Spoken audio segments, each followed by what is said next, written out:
আজ সকালে স্কুল থেকে ফেরার পথে জেনিফার কৃতি পায়ে ব্যথা বলে কান্নাকাটি শুরু করে দিল।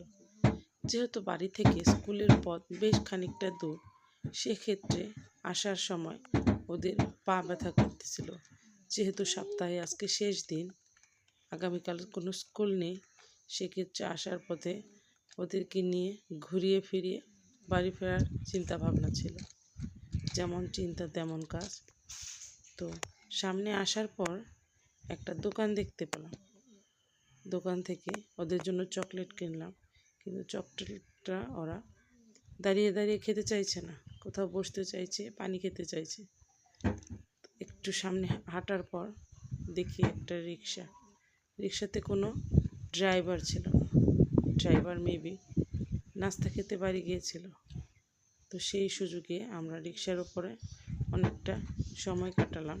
ওরা দুই বোন রিক্সার উপরে অনেক খুশি ছিল, যেটা আমার কাছে খুবই ভালো লেগেছিল।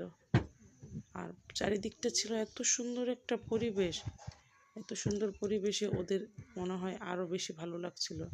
সেক্ষেত্রে এক বোন আর এক বোনকে বিভিন্ন কথা বলে ওরা মজা করছিল। আর সেই জিনিসগুলো দেখে আমার ভিতর থেকে অন্যরকম এক অনুভূতি কাজ করতেছিল।